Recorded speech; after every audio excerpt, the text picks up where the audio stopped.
kasih Bapak Ibu, firman Tuhan kita malam hari ini dari Injil Matius pasal 13 ayat 44 sampai 50. Tema yang saya ambil dalam bacaan kita malam hari ini adalah harga yang harus dibayar.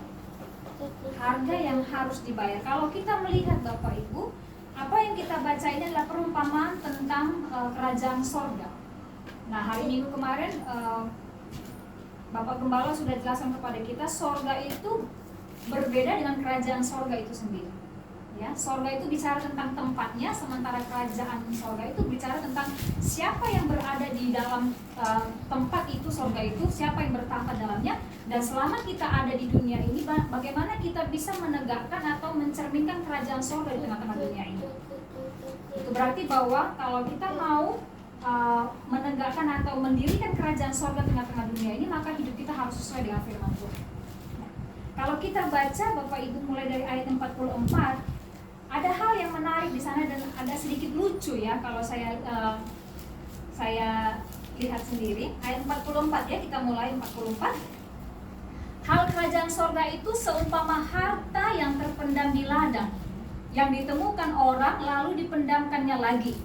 Oleh sebab sukacitanya pergilah ia menjual seluruh miliknya lalu membeli ladang itu. Perhatikan Bapak Ibu, di sana dikatakan ada seumpama ada seorang yang menemukan harta terpendam di suatu ladang, ya kan? Sudah ditemukan harta terpendamnya, yang ditemukan oleh seseorang, tapi yang lucunya lagi adalah dia malah pergi, dia kubur lagi harta itu, dia tanam lagi, dia pendam lagi, karena saking sukacitanya dia pergi, dia jual semua miliknya. Nah, dia jual semua miliknya lalu dia beli ladang itu, ya kan? Padahal dia sudah dapat harta nih, dia sudah dapat harta yang terpendam, tapi kenapa dia harus pergi, dia jual miliknya semua? Kita nggak tahu di rumahnya itu ada apa. Apakah dia jual tanah juga? Apakah dia jual rumahnya juga? Secara manusia kalau kita pikir-pikir ini aneh gitu ya.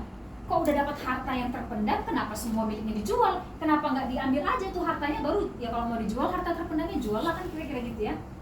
Tapi dia enggak, dia ambil, kemudian dia nggak ambil, dia pendam lagi, dia pulang ke rumah, dia jual semua miliknya. Di sana dibilang apa? Seluruh miliknya Bapak Ibu, seluruh miliknya lalu membeli ladang itu. Jadi dia jual semua miliknya, kemudian dia beli lagi ladang itu. Nah, mungkin dia berpikir ya kan, harta terpendam itu mungkin ada di ladang itu, tidak hanya di satu tempat. Nah, untuk dia mungkin berpikir supaya dia dapat lebih banyak lagi hartanya, ya kan? Karena kan di satu ladang. Mungkin dia berpikir bahwa tidak hanya di satu tempat itu, tapi dia berpikir bahwa di seluruh ladang itu situ ada harta terpendam. Akhirnya dia rela, dia jual semua milik yang ada di rumah, dia pulang dan dia kembali dengan sukacita lalu dia beli ladang itu. Kan? Ini yang pertama.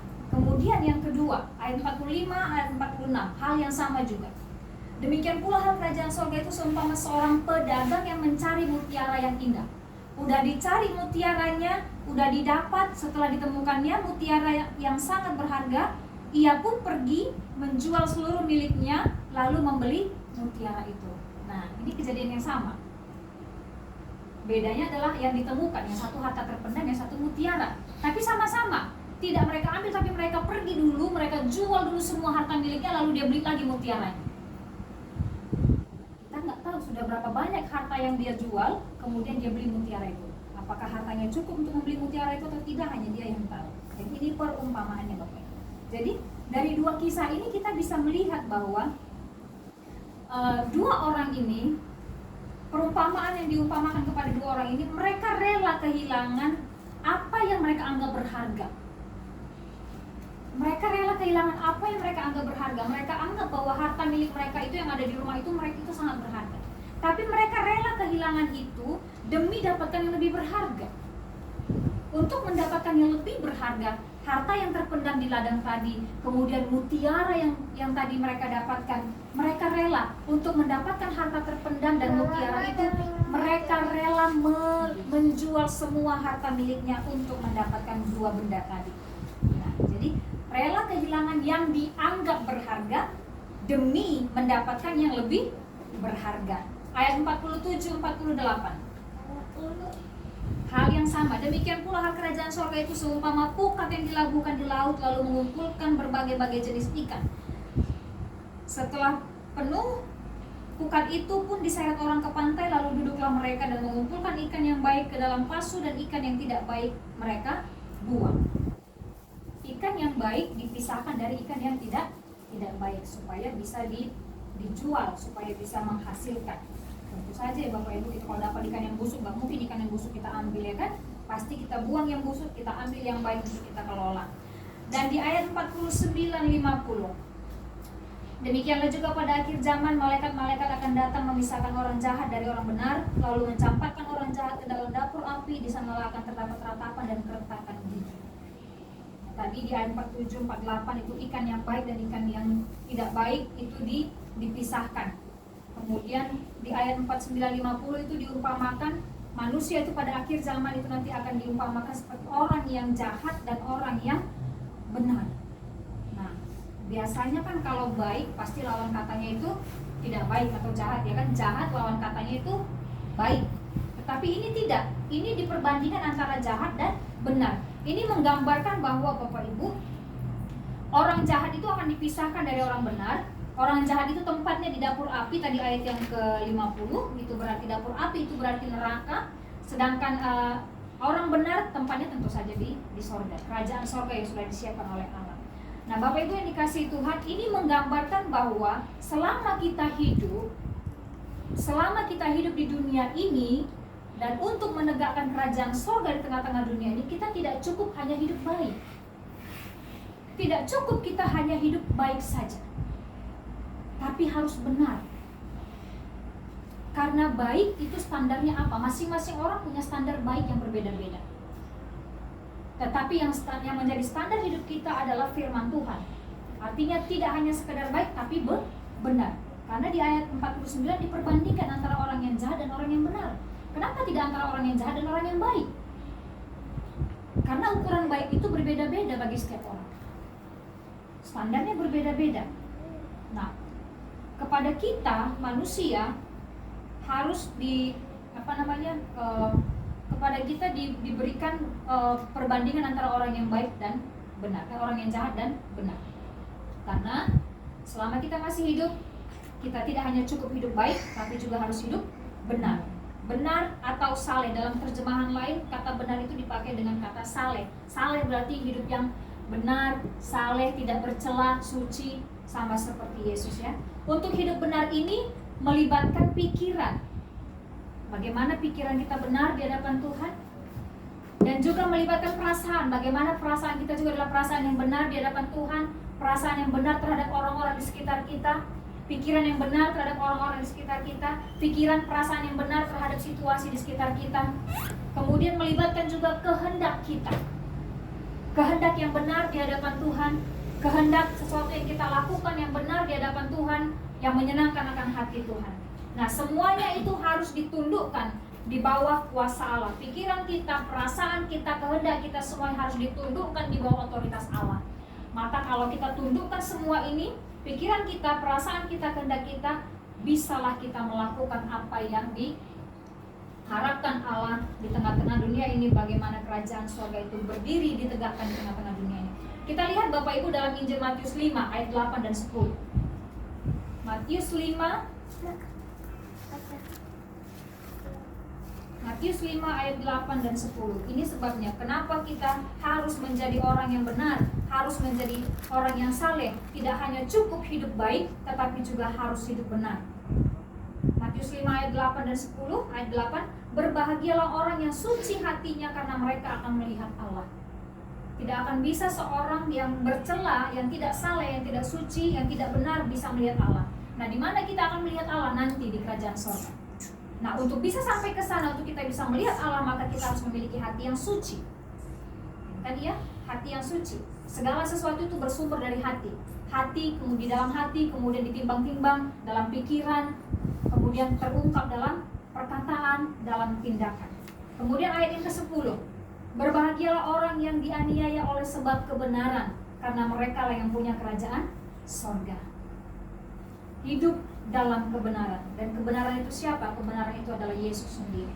Nah, Dari 3 perumpamaan ini Bapak Ibu, perumpamaan tentang harta yang terpendam, mutiara, kemudian tentang ikan yang dipisahkan antara yang baik dan yang benar. Dari 3 perumpamaan ini kita dapat simpulkan bahwa yang pertama, kita harus rela meninggalkan atau bahkan kehilangan sesuatu yang kita anggap paling berharga dari diri kita.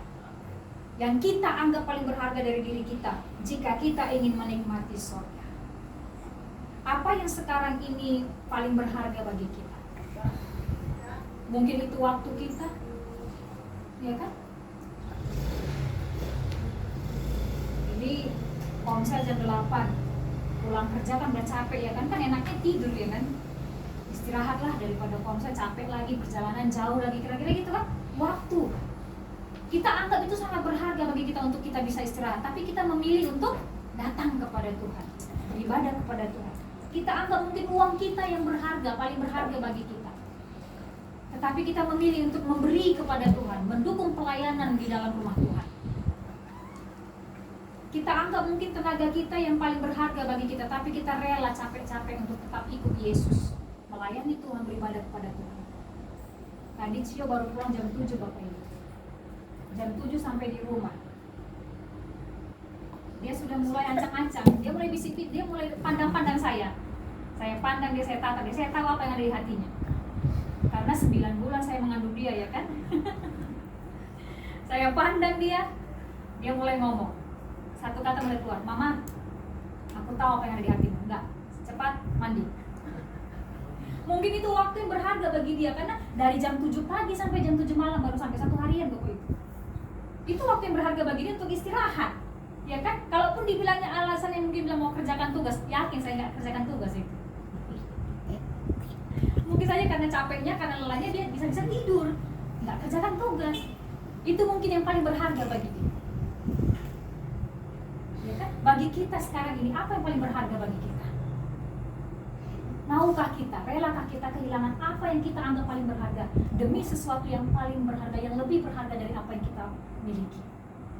Sekarang mungkin kita belum menikmati Bapak Ibu, tapi nanti pada waktunya firman Tuhan tadi bilang, pada akhir zaman akan dipisahkan orang yang benar dan orang yang jahat. Hendaklah kita, kiranya kita menjadi orang yang benar dan kita menjadi bagian dalam kerajaan surga. Amin.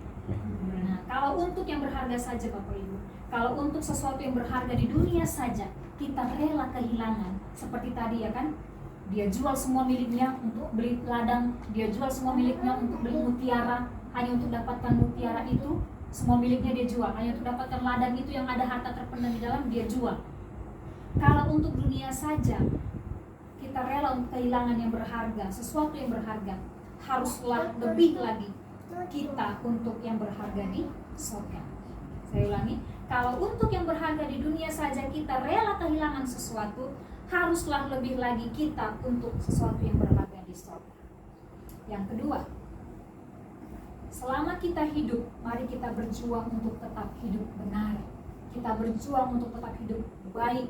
Kita tetap berjuang hidup dalam kesalehan, hidup dalam kebenaran. Karena inilah yang sesuai dengan firman Tuhan. Firman Tuhan tadi bilang, berbahagialah mereka yang hidup dalam kebenaran, yang dianiaya dalam kebenaran, karena mereka akan memiliki kerajaan surga. Berbahagialah kita orang yang benar, yang suci hatinya, karena kita akan melihat Allah. Pada waktunya nanti, ketika waktunya tiba, kita kembali kepada Bapa, kita akan melihat Allah bersama-sama dengan kita di kerajaan surga, dan kita akan senantiasa memuliakan namanya. Amin. Jadi itulah harga yang harus kita bayar Bapak.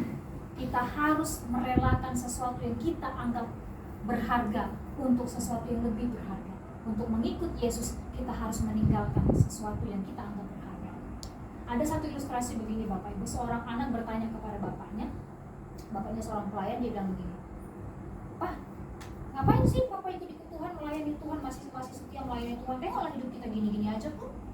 Malah makin susah pun hidup kita. Kayaknya nggak ada berkembang-berkembangnya hidup kita. Kesulitan makin banyak." Ya kan? Lalu papanya jawab begini, "Betul nak, memang mengikut Tuhan memang. Ketika ikut Yesus, papa banyak kehilangan." Dia bilang begitu. "Tapi kamu tahu apa yang hilang dari papa?" Dia bilang begitu. "Papa kehilangan emosi, Papa kehilangan egoisan, Papa kehilangan tinggi hati, Papa kehilangan kesombongan, Papa kehilangan kemalasan, Papa kehilangan segala sesuatu yang negatif, hilang dari diri Papa. Dia bilang begitu. Akhirnya itu menegur akan hati anaknya. Jadi Bapak Ibu, sesuatu yang kita anggap berharga dari dalam diri kita, kita harus rela melepas itu semua demi yang lebih berharga, yaitu kerajaan surga. Itulah harga yang harus kita bayar. Berat, tetapi dengan pertolongan Roh Kudus kita akan dimampukan untuk melakukannya. Amin. Sehingga kerajaan surga itu menjadi bagian kita. Kita akan bisa nikmati bersama-sama di kekekalan nanti. Kita berdoa.